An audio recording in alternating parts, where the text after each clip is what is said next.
Tingnan po natin, nakita ko 'to sa Facebook, the situation report, informal online poll result. Duterte Sara 97.6, Ontiveros 2.2, Remulla 0.2. Kahit hindi ito kahit ito informal online poll lang, ang layo, 'di ba? Kaya nga ako kahit alam mo yung sinasabi ng mga Pinklawan, sinasabi nitong sila Lamas, itong, pangit na Lamas, sabi ni Robin, 'no, kailangan daw magsama-sama sila. Kasi kung maraming tatakbo na lalaban kay Sara, hindi mananalo. Alam mo, kung ako kay Sara sabihin niya, gusto mo kahit maraming tumakbo, i i-add niyo pa lahat ng boto. Takbo si Ontiveros, takbo si Remulla, takbo lahat. Pati si Lenny, pati si Bam, kino-consider, pati na rin si Toric, kino-consider na rin. Talagang grabe, no? Kung ano-ano naiisip nitong Dilawan na ito. Talagang, diyan mo makikita na ang Dilawan talagang bulok na bulok na. Tingnan mo yung ano nila, yung mga nagmi-meeting sa Dilawan, De Lima, yung iba na taga-bundok pa ata. Kahit pagsama-samahin nyo, boto nyo, ha? Hindi, yung totoo lang. Hindi kayo aabot sa magiging boto ni Sara sa 2028. Kung aabot pa si Bongbong sa 2028. But assuming umabot siya, malabo. Kaya ako, ano sa tingin ninyo? Hindi na kasi usapin. Ito, ano na to eh. Alam to ng lahat. Even sila umaamin eh. Kaya nga sinasabi nila, hindi sila pwedeng magwatak-watak eh. So alam nila talagang malakas si Sara. Dilawan, yung mga komunista, yung mga NPA, yung mga pula, lahat po alam nila malakas si Sara. Kaya nga nanginginig na sila sa takot eh. Diba? Yan naman public knowledge. Sino ba sa inyo dito hindi nakakaalam niyan? Diba? Alam ng lahat. Hanggat buhay si Sara, hindi sila mananalo sa 2028. Kaya ako sa tingin ko, delikado buhay nitong si Sara. Delikado. Kaya mag-iingat ka, Sara. They are desperate. Naalala mo yung nangyari kay Ninoy? Hindi nga natin alam kung sinong yumari kay Ninoy. Ayoko na magbintang. Hindi natin alam kung kalaban sa politika. Or baka nga kakampi pa sa politika ang yumari kay Ninoy. I really don't know. Pero, meron silang tendency ganyan. So, dapat mag-iingat to si Sara. Kasi, obvious naman, kaya nga binabanatan to sa impeachment, kikita naman natin, that is public knowledge. Kung mahina si Sara, hindi yan pagtutulungan ng kung sino-sino. I mean, si Risa ba kakainin yung tae ni Bongbong? Kung mahina si Sara? Hindi. Yung mga Dilawan ba kakainin yung sinuka nilang Marcos? Hindi. Tinain na nila yun, isinuka nila, kinakain nila ngayon. Bakit? Dahil malakas si Sara. Yan ang masakit man sa kanilang tanggapin, pero yan ang katotohanan. Hindi na natin maaalis yan. 'Di ba? So, lahat po kakasuhan yan sa ombudsman, sa impeachment. And yun nga, delikado buhay nitong si Sara. So, they will try their best hindi makaupo to si Sara. Lalong-lalo na pag nakaupo si Sara. Alam naman natin eh, di ba? Alam natin sino ang mastermind sa ghost projects. Sino ang mastermind sa flood control scandal. Alam na po ng buong Pilipinas yan. Kaya siyempre, gagawin nilang lahat ng paraan para ang makaupo ay kakampi ng mga magnanakaw. Pag ang nakaupo galit sa magnanakaw, yari. Yung iba nga dyan, adik pa.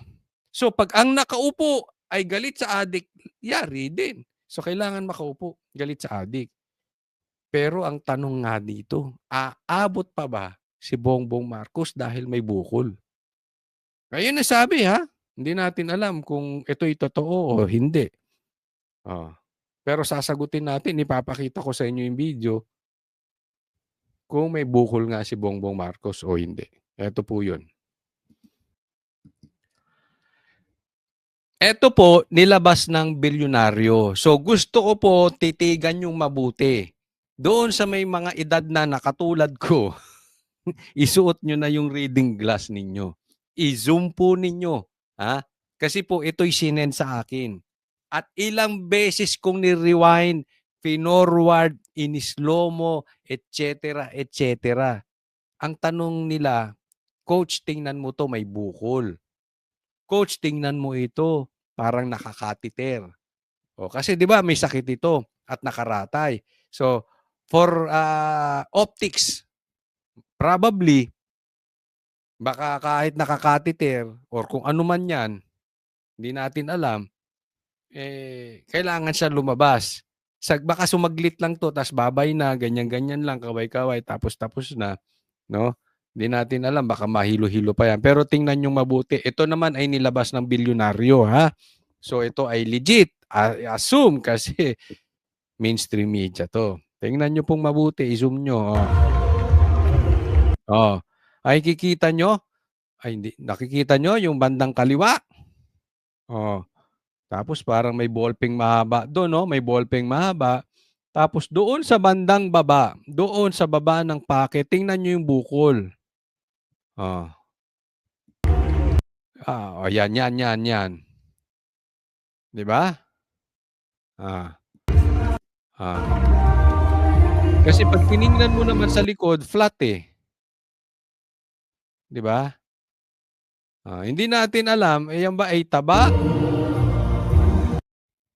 Ulitin natin, hindi natin yan ba ay taba or mali lang yung pagkaka-tuck-in ng shirt niya, yung inshirt niya o talagang nakakateter ito?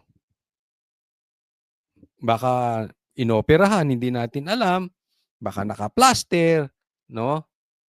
Ah, Ganun pa man, tayo'y nagtatanong kay Bongbong Marcos, sana'y papaliwanag mo. Hindi naman kita pinagbibintangan na cocaine yung nakalagay sa sa tiyan mong 'yan. Hindi ko naman sinasabing gano'n, 'di ba? Kahit na sinasabi ng kapatid mo na ikaw ay nagco-cocaine kasama ng iyong asawa at anak, hindi ko naman sinasabing cocaine yang nasa tiyan mong 'yan, 'no? Oh. Pinapakita ko lang kasi tinatanong sa akin, tulungan niyo akong magpaliwanag kasi tinatanong, message ng message 'to si ano, 'tong si ano, itong subscriber natin, Oh, oh, 'di ba? Kayo na lang bahala diyan. Mukhang hindi naman siya nagkamali lang ng tuck-in, hindi naman po parang taba. Kasi yung kabila hindi naman ganyan. Ah, ah. Ako lang naman, ang issue ko lang naman dito, pagka may mga ganito, alam niyo kung bakit nagkakaroon ng ganitong mga usap-usapin? Dahil ayaw niyo magpa-drug test. Drug test na naman, kutsuli. Hindi kasi walang tiwala ang taong bayan sa kanya. Alam mo, sinabi ni PRRD bangag 'to. Kung nagpa-drug test na siya, tapos na. Even nung eleksyon, sinabi ko na sa kanya 'yan. Bakit ka sa St. Luke's nagpa-drug test? Bigla ka na lang naglabas ng result? Dapat sa PIDEA. Tapos sinabi ni PRRD, bangag ka, ayaw mo magpa-drug test. Sinabihan ka ni Attorney Vic, bangag ka rin. Ay magpa-drug test ka, ayaw mo din. Hindi naman sinabi ni Attorney Vic bangag siya. Tapos ngayon, tuloy kakatakbo mo, nagsalita na yung kapatid mo. Hindi lang ikaw ang bangag, pati asawa mo, pati anak mo, bangag. Pag may mga ganito kasi, kailangan sinasalubong mo. Hindi dapat si Claire ang nagsasalita in your behalf. Kaya sabi ko connected sa drug test yan, eh. 'Pag may ganyan sagutin mo, hindi totoo. Eh, tutol ay tutuloy. Ang tinatanong mga vloggers, oh, ay mapapag-usapan tuloy. Hindi ko rin naman alam kung ano 'yan, malay ko ba diyan, 'di naman tayo nagkikita. Pero kasi 'pag titingnan mo in ano lang, plain view, mukha ngang bukol, mukhang plaster, 'di ba? Mukhang naoperahan tapos ipinaster, kailangang plaster, hindi natin alam. So kaya nga dapat mag-explain siya. Pero alam mo sa totoo walang dudang ganito, 'pag naglabas ka ng medical bulletin, 'yun ang hinihingi, eh. Yung official na ilalabas ng St. Luke's. Yung ipakita mo sa taong bayan, "Oh, eto medical bulletin ko, maayos ako, hindi ako na-opera, eto. Signed by St. Luke's. Total naglabas ka na rin ng drug test ng St. Luke's, eh. Eh, ilabas mo na rin 'yan. Tatanggapin ng tao naman 'yan, eh. Ang problema ka hindi tinanggap yung drug test mo sa St. Luke's biglaan. Hindi ka nagpakita na ikaw ay na-test. Oh. Eh, 'yan dapat ipaliwanag mo. Hindi mo na nga kailangan magpaliwanag kung may medical bulletin, eh. Pero diyan, ayaw mo magsalita, ayaw mo maglabas ng medical bulletin. Tinatanong ng tao. Ngayon kailangan mong i-explain sa taong bayan, "Ano 'yan?" Hindi ko alam, baka may dala kang pera diyan, malay natin. O baka may dala kang sigarilyo, hindi ko alam kung baka may dala kang Johnnie Walker diyan, kung ano man 'yan. O hindi ko alam, baka malaki lang yung junior mo. Tuma Tumambok, may nakitang pogi, ay may nakitang ano, hindi hindi it's open, eh, 'di ba? It's open for ano, eh,